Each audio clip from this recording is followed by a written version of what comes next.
Hello friends, नमस्कार सर्वांना. तुमचे स्वागत आहे कीर्ती फूड्स मोमेंट या चॅनलवर. तर आज आपण येथे बनवणार आहोत गूळ शेंगदाणा लाडू. अधूनमधून भूक लागली की हे लाडू आपण खाऊ शकतो.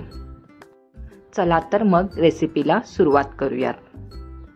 येथे 2 जिन्नस महत्त्वाचे आहेत, ते म्हणजे गूळ आणि शेंगदाणे. मी येथे 1 वाटी गूळ घेतलेला आहे आणि अर्धा किलो शेंगदाणे.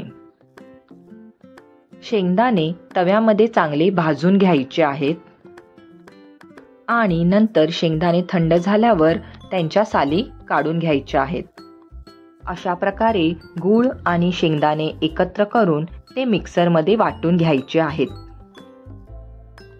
मिक्सरमध्ये वाटून झाल्यावर ते अशा प्रकारे बारीक झाले पाहिजेत. तुम्ही बघू शकता. अशा प्रकारे या गूळ आणि शेंगदाण्याच्या मिश्रणाचे आपण लाडू बनवणार आहोत. तुम्ही बघू शकता अशा लहान आकाराचे लाडू येथे केलेले आहेत. अशा या मिश्रणाचे 20-22 लाडू तरी तयार होतीलच. येथे लाडू बनवून झालेले आहेत. तुम्ही बघू शकता. असे हे गोड लाडू खाण्यासाठी बनवून तयार झालेले आहेत. असे हे पटकन बनवून तयार होणारे लाडू तुम्ही पण बनवा, खा आणि मस्त राहा. अशा प्रकारे ही गूळ आणि शेंगदाणा लाडूची रेसिपी तुम्हाला आवडली असेल तर लाईक करा, शेअर करा आणि सबस्क्राईब करा.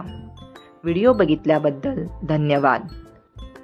Thank you all. Bye bye.